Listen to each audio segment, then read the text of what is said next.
Buenas tardes. ¿Cómo dicen que les va y cómo les va? Porque a veces coincide y a veces no.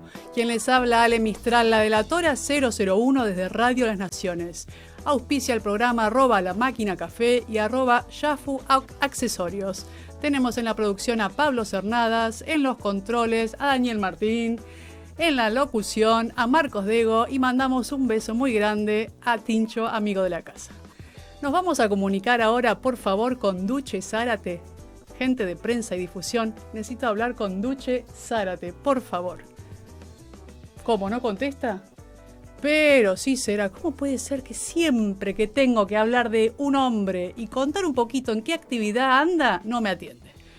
Resulta que Duche y Zárate están haciendo la prensa y difusión de Las Persianas Tienen Ojos. Se presenta en el Método Kairos los domingos 20-30 horas.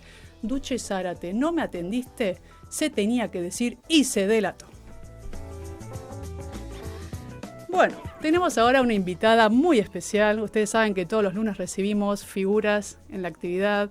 Esta vez es alguien muy particular, periodista, locutora, presentadora de Noticias TN, parte del colectivo de comunicadoras que organizó el primer Ni Una Menos en el 2015 y autora del libro Casi Nunca es para Siempre. Con ustedes la señora Valeria San Pedro. Buenas tardes. Hola, ¿cómo va? ¿Cómo estás, Hola, Vale? Alejandra. Todo bien. Qué lindo Acá en tenerte casa. acá. ¿Qué estás Ay, a haciendo? ver básicamente, y más allá de la actividad del momento y ahora dedicada a la entrevista, estoy de reposo, así que aprendiendo un poco a bajar un cambio. Nosotras o por lo menos yo que soy del team estos de las que vamos de acá para allá, que hacemos mil cosas a la vez y qué sé yo, estoy embarazada cursando el 8º mes. Eh, Felicitaciones. y la verdad es que me venía sintiendo espectacular hasta que, y a veces por sentirme bien es que hacía mi vida normal. Hasta la semana pasada que el médico me dijo, es hora de bajar un cambio. Eh, Así que estoy como tratando de guardar a la bebita alguna semanita más en la panza y eso requiere un poco de descanso. No total, pero estar en casa. Estoy leyendo mucho, estoy viendo muchas películas, estoy así como conectada con un poco un consumo cultural y de descanso también, ¿no? De bajar un Seguramente con lo cambio. que no haces cuando estás al trote, ¿no?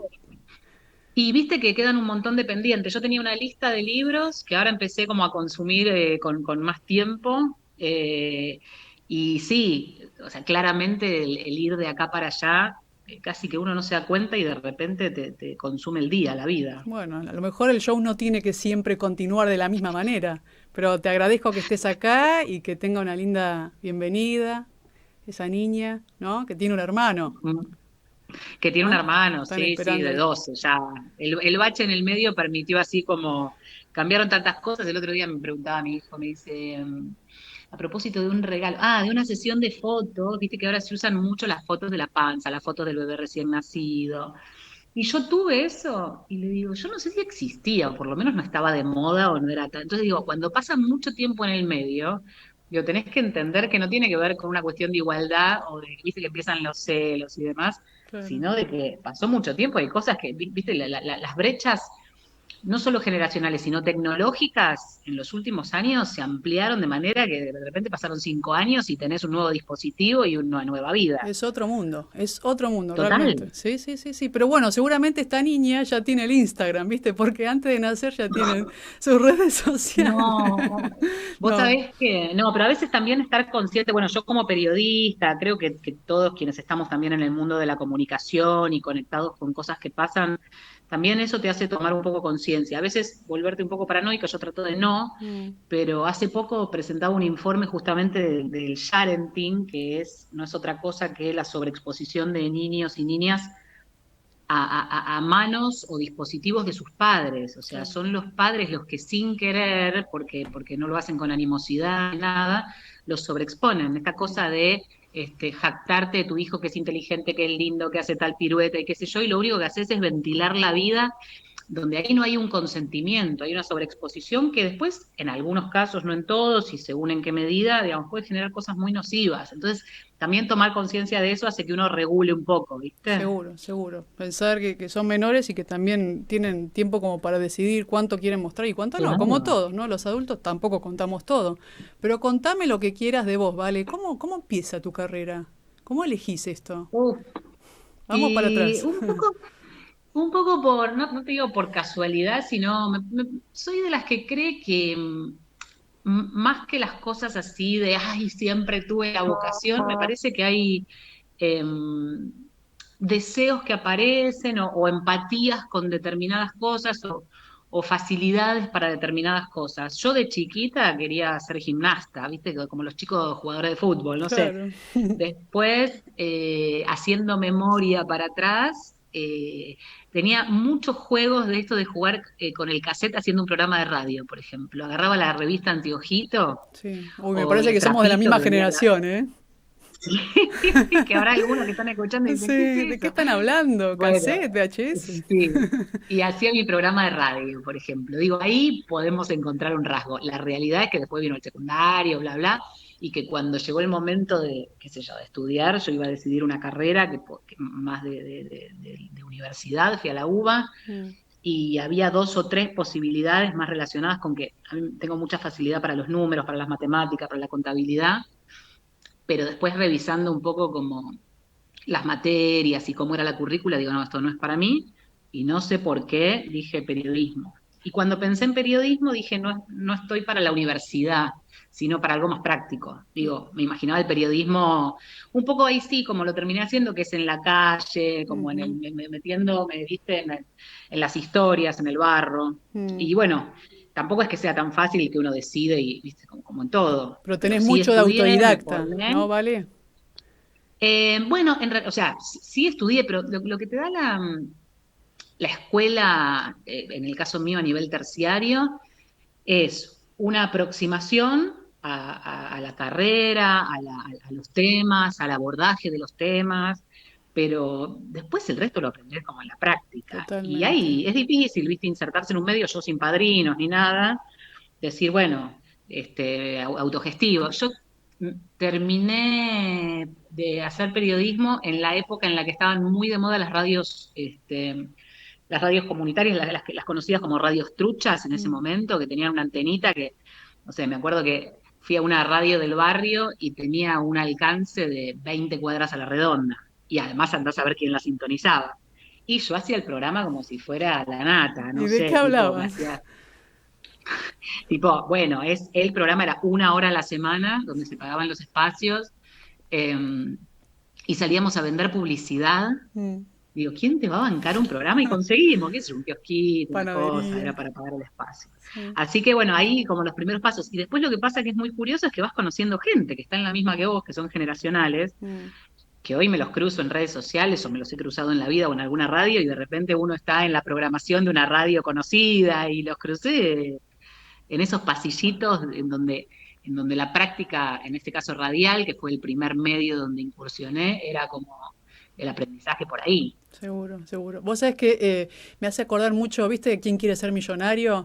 La historia de Yamal. Sí, Él llega a la final, pero por todo lo que vivió, ¿viste? Ninguna escuela se lo enseñó más que la vida, como tal decís vos. cual. Pero como decimos en teatro, yo soy del palo de la actuación, con este super objetivo, no de ser millonario porque él sabía vivir con poco, sino para Claro. reencontrarse con el amor que por malas circunstancias, ¿no? Que vos un poco conocés del tema por el colectivo de Ni Una Menos, no encuentra a su novia, ¿no? Recordando el Sí, sí, argumento. sí. Y ahí es Sí, cuando sí, logran verse es por como una. los medios, sí. Es que a mí me parece que hay algo, por lo menos a mí me sirvió de esa manera. Me parece que hay muchos caminos para llegar a distintos lugares y hay distintos tipos de formaciones. Y tampoco es que uno tenga siempre el recurso de decir, ah, no, a mí me forma la calle y entonces reniego de la formación académica, ni mucho menos, Mm. sino que es como otro tipo de cercanía. A mí me sirvió mucho después en lo que se me fue dando. Porque me parece también que no es, o sea, o por lo menos yo no soy de esas que se pone que decís, quiero hacer tal cosa de acá 5 años y te lo propones como meta, sino que es un poco el camino en el que además van apareciendo y vas descubriendo nuevos intereses o vas como un poco entre el ensayo y error y en las oportunidades que se te presentan, probando.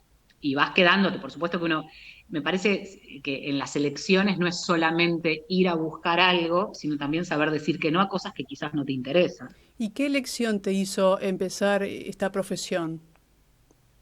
Bueno, como te decía, un poco por casualidad y yo descarte, decir, no, estas materias no me interesan. Hay una cosa, un mandato que en mi caso pudo haber funcionado, pero en general trato de no, por lo menos cuando lo aplique a mi hijo, que está justo terminando la primaria, viste, permitirte el respiro y el escucharte. Entonces, eh, teníamos ese mandato de que terminás el secundario y alguna carrera hay que seguir. En esa elección un poco apresurada, no sé bien por qué decidí periodismo, supongo que había algún rasgo que me interesaba o que me generaba cierta identificación, y efectivamente cuando me anoto en el círculo de la prensa, estudié yo, todas las materias me generaban curiosidad y me gustaban. Y entonces decía, bueno, es por acá.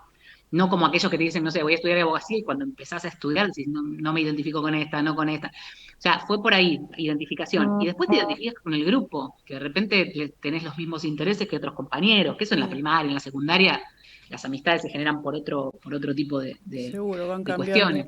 Pero entonces, ¿cuándo Entonces empieza fue Valeria eso. a hacer esta Valeria San Pedro que conocemos hoy? No, y después, o sea, primero estudié, una oportunidad importante, pero no definitiva ni decisoria, fue que yo participé de un concurso que hacía TN en su momento, ¿te acordás? El periodismo que viene. Mm, sí, Fue un programa como muy emblemático que abarcó varias generaciones de periodistas, eh, en donde concursaban estudiantes de los últimos años. Y nosotros participamos, yo fui seleccionada dentro de ese grupo para participar, ganamos, o sea, nos ganamos una pasantía de 3 meses, pero de hecho yo no quedé después de esos 3 meses. Varias de mis compañeras hoy son productoras de Canal 13 ajá. de esa época. Mm. Y yo hice mis 3 meses alucinada con entrar a un medio grande como era el Canal 13 y TN, y después no quedé. Me fui y una cierta frustración de decir, bueno, empiezo de cero y vuelvo a la radio trucha o esas cosas. Me sirvió un poco como escuela y después fíjate cómo son las vueltas de la vida, que en realidad empiezo a trabajar con un programa que metías el demo, ¿viste? En Radio Nacional, Sí. en la FM de Radio Nacional. De ahí me enteré que hacían una prueba en Continental, que fue mi primer laburo formal, que me hizo dejar lo que yo me generaba ingresos en ese momento, que era una oficina. Mm. Y ahí empecé como cronista. La paradoja es que en Continental para entrar tenías que ser locutora, cuando en realidad lo que hacías era la calle, lo que menos haces es ejercer la locución. Claro. Estás pateando la calle. Y ahí empecé a formar como cronista. Mm. Ya había estado en Radio Rivadavia, digo, había tenido pequeñas participaciones, pero ese fue como mi primer laburo formal en blanco, que ya no me requería tener un segundo laburo de ingresos. ¿Y alguna anécdota que para vos haya sido movilizante, que la recordás, que la volvés a contar de esta carrera que estás haciendo?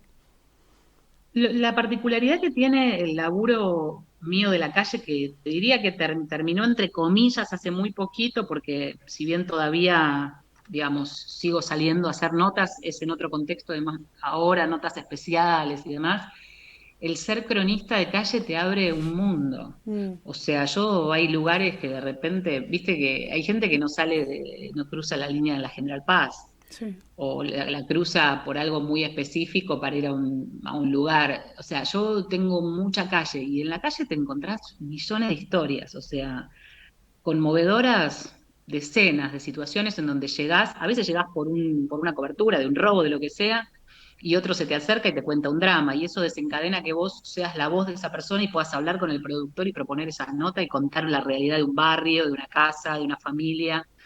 ¿Y qué te pasa con Situaciones como eso? esas. ¿Vale? ¿Pones el eh, corazón? ¿Sos objetiva? ¿Te moviliza? ¿Te Eh, involucras? un poco y un poco. No hay manera de que vos vayas al desnudo, digo, con tu corazón y tu alma al desnudo a cada nota, porque sobre todo en el área noticiero, como laburo yo, te desarma. O sea, Mm, imagínate que por ahí en una mañana haces 3 notas, a una le mataron un hijo, al otro, no sé, viste como, o sea, mil cosas de distinta magnitud, y decís, no, te pones un poco una capa de amianto. Lo que sí pasa es que de vez en cuando conectás, o porque viste, no sé, me tocó alguna vez de cubrir una noticia en donde había un nene cruzando la calle que lo había atropellado un colectivo.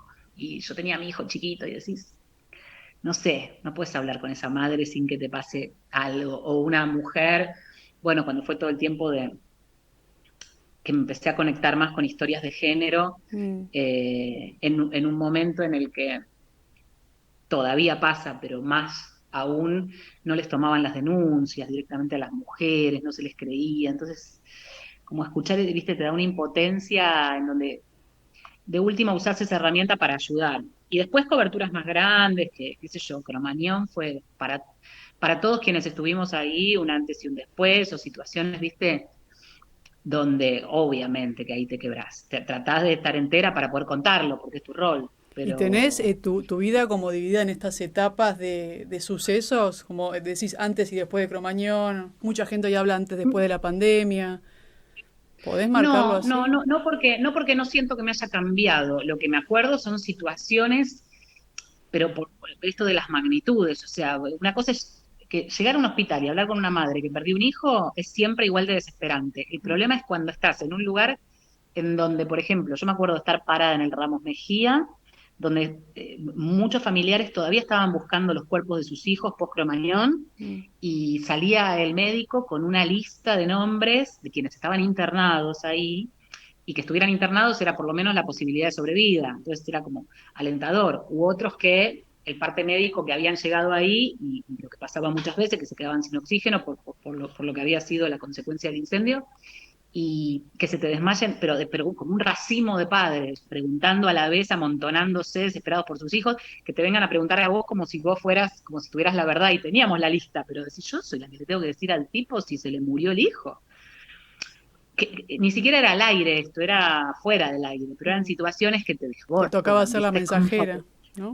Mm. te vas a tu casa hecha pelota. Claro. O sea, ahí sí no hay manera. Mm, De mm. la capa de amianto se te perforó. Seguro, seguro. ¿Y qué le transmitís a tu hijo con tu profesión? Bueno, yo creo que lo van mamando. Me pasó ahora hace muy poquito en el Mundial, o sea, él ahora está como en esa búsqueda que todavía no es más definitiva porque es de primario a secundario, pero ahora la secundaria uno tiene que elegir, viste, como las orientaciones. Y lo que me pasó fue que a él le gusta mucho el fútbol y le gusta mucho, pero lo tiene como naturalizado. Yo no sé si se va a dedicar a eso, ¿eh? Pero esta cosa de, a veces era un juego entre nosotros al ser tipo noticiero, Mm. a veces, o sea, él se pone con la Play y relata los partidos Te habrá que escuchado, te juega. imita, ¿no? Claro, y entonces de repente empezó como, y esta cosa, viste, de ahora de las redes sociales, y en un momento se abrió como una cosa de ser periodista deportivo. Ujú. Y llegó el Mundial y yo estaba haciendo radio y no entendíamos nada del fútbol, qué sé yo, excepto ver la Argentina, yo particularmente cero. Entonces él salía de inglés y tenía que hacer tiempo, me esperaba en la radio. Y un día le dijimos, ay, ¿cómo era esto del partido de no sé quién, del Mundial? Entonces entró al estudio y se puso los auriculares y empezó, pero ¿y este quién es? Y tal cosa, y le empezamos a preguntar y el pibe sabía todo. Es que sí, Entonces fue muy escuchan todo. gracioso y empezó a ser nuestro columnista Ah, deportivo. mira. Y a él le encantó y a mí me sorprendió y Mm. después, bueno, fue como, viste, digo, entonces, ¿qué le inculco? O sea, nada, que sea lo que quiera, me gusta estar atenta, porque si no, viste, uno medio que formateas un poco a los pibes. Claro, para En acompañar. realidad vienen formateados a tu imagen y semejanza muchas veces, pero muchas veces no. Mm. Entonces, por lo menos no inducirlo a determinadas cosas, sino que naturalmente le guste. Esto es una anécdota de, viste, algo tipo súper natural que surgió y en donde fue divino, Mm. pero bueno, no sé si necesariamente se dedicará después a esto o no, qué sé yo. Está Lo bien, que yo pero trato de son inculcarle como informaciones que va recibiendo y posibles caminos. Mira, yo tengo un tal amigo que cual. hoy trabaja en el Astral, Teatro Astral, y el padre era iluminador y la madre bailarina. Y en una oportunidad, en un ensayo, él la ilumina y de ahí nació mi amigo. Así que mirá si no tendrá influencia el lugar donde se trabaja, ¿no? Y todo lo que van Sí, más escuchando los más vale. chicos. Contame un poco Sí, creo de... que el rol de uno también es como mostrar otros mundos también. Después pueden gustarle o no. Me parece que es como sí, que no se cierre a eso. No, que van Eso sí me probando. parece fundamental. Vos también decís, Claro. yo no planifico y tampoco te voy a preguntar hacia dónde crees que vas, porque no lo vas planificando, pero van surgiendo esos caminos, ¿no? Contame del libro, ¿vale? Bueno, ese es un buen ejemplo de esto que vos me decías, porque si vos me preguntás si yo quiero ser escritora como un próximo camino, o sea, yo sí siento que hay etapas que se van agotando. Esto de cronista fui muchos años, lo Mm, disfruté un montón, y en un momento sentí que me como que ya estaba, ¿viste? Cuando necesitas como otra cosa para que también sea un desafío, porque si hago de taco todos los días todas las notas no da. Y seguro. lo que pasó con esto fue que muy casi de casualidad, creo que un poco en los tiempos muertos de las guardias periodísticas, empecé me quedaba aparte de esta cosa de la patria movilera, por ahí me quedaba sentada en un umbral, viste que estás mañanas enteras Mm. haciendo guardia, en mi caso era turno mañana.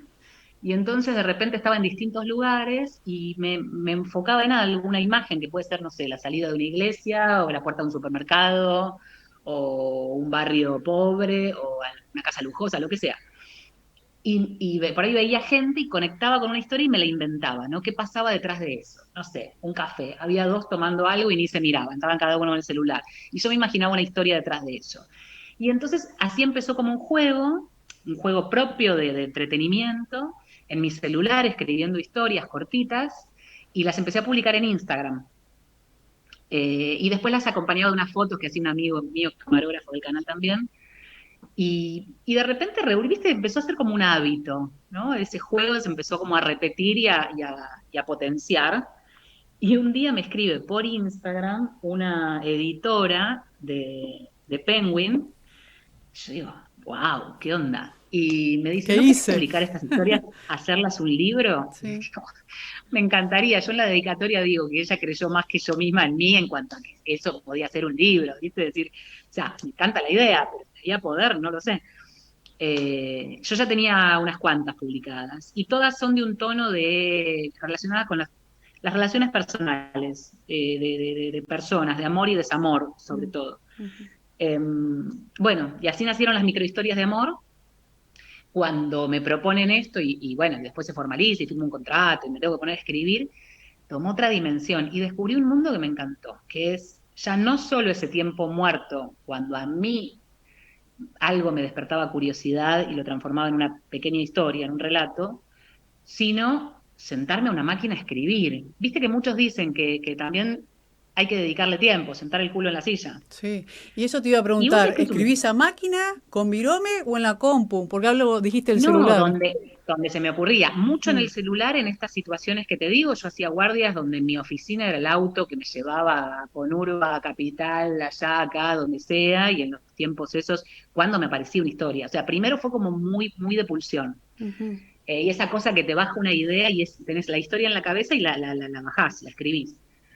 Y después lo que me empezó a pasar es cuando ya se formaliza esto, era primero pasar todo eso a la computadora y después sentarme, había que hacer muchas historias, terminé escribiendo 120 historias.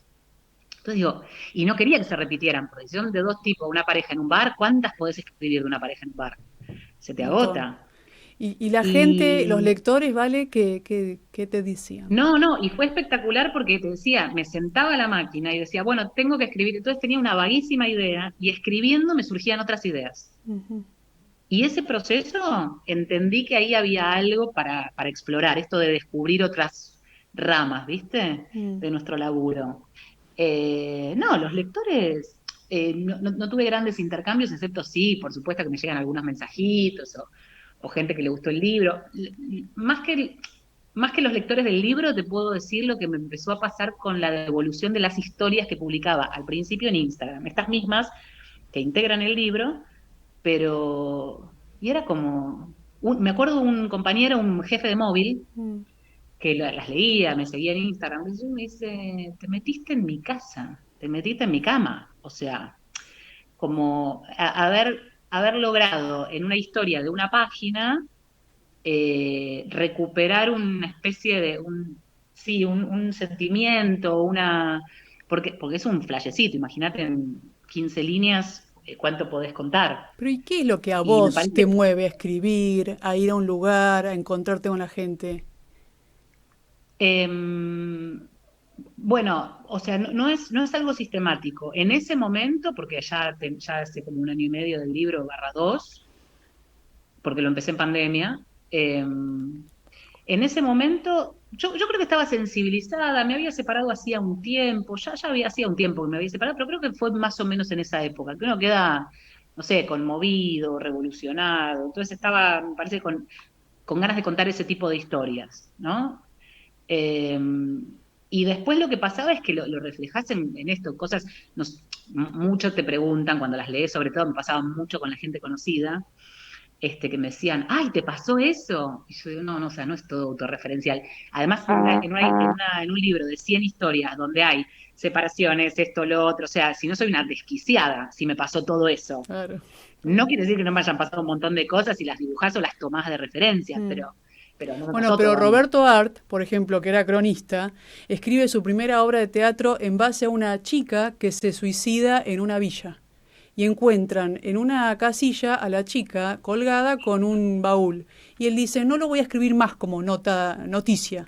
Y convierte esa historia en 300 millones. La primera obra de teatro que escribió Roberto Art. Mirá, Sí. claro. Así que se puede hacer Es tanto que con las noticias, ¿no? Siempre con este sí, objetivo de informar y de mirá, llegar a la gente. a mí me acuerdo mucho de una, porque no, o sea, después las otras, qué sé yo, hay como mil maneras de llegar a después el cuento ya contado, o en este caso mi relato. Mm. Pero me acuerdo una vez, por ejemplo, que estaba de guardia en Recoleta, frente a en realidad yo estaba haciendo la guardia en un hospital, pero había al lado un geriátrico. Re paquete el geriátrico, ¿viste? Y no sé, tampoco hubo mucho movimiento, pero es como si mi cabeza hubiera entrado a ese geriátrico y de repente armé una historia en donde había una mujer que tomaba el té en el jardín del geriátrico y llegaba un nuevo huésped, ¿no? Que en realidad era como, yo me lo imaginaba como un poco gigoló, pero también muy solo, en donde se le acercaba todo galante y le llevaba unas masitas para acompañar ese té y le sacaba charla. Y entonces quedaba como una especie de incipiente relación, un poco alrededor de la taza de té y de los días que el tipo llegaba y se quedaba ahí. Y todo eso me lo imaginé mirando el cartelito en geriátrico, pero es como meterte en esa historia y sensibilizarte con algo de eso. Ahora, ¿por dónde va tu cabeza? ¿En el momento en que te pones a escribir eso? No tengo idea, No porque no es que sabes. te había pasado. Decís, pero bueno, Mm. prolongás esa historia a partir de un detalle. Totalmente. Vale, si fuera el fin del mundo, ¿qué harías? Ay, soy muy pragmática, no, nunca me hago ni me respondo esas preguntas ni lo sé. Me da la sensación que un fin del mundo sería más caótico que anunciado, y si fuera anunciado, entiendo que caería en ciertos lugares comunes, no sé si en el de viajar, porque si se te termina el mundo, lo que menos querés es estar en la Polinesia tomando sol, cosa que me encantaría, pata para arriba, pero creo que más bien ante los finales anunciados uno tiende a pensar en saldar cuentas. Me da esa sensación. Mm, mm, Pero no tengo una lista de cosas que sé que haría específicamente. bien. Y si nos volviéramos un poco todas más delatoras con este juego de palabras, con el sentido de comunicarnos, de reflexionar y decir las cosas con honestidad, ¿puede mejorar un poquito la sociedad? Eh, yo soy, yo soy muy frontal y a veces me doy la cabeza contra la pared. O sea, prefiero eso y soy así y no lo puedo evitar. Estoy tratando de que mi discurso no pase por el lado de que esa es la única manera o la mejor manera.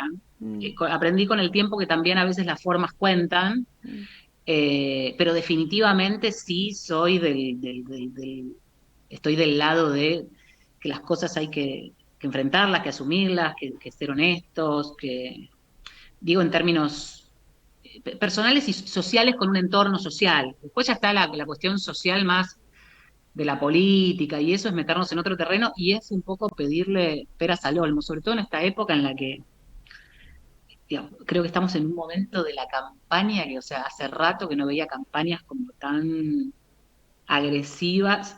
No, campañas no, porque la campaña empieza ahora. Lo que quiero decir es las internas tan agresivas en espacios políticos que después tienen que compartir ideas.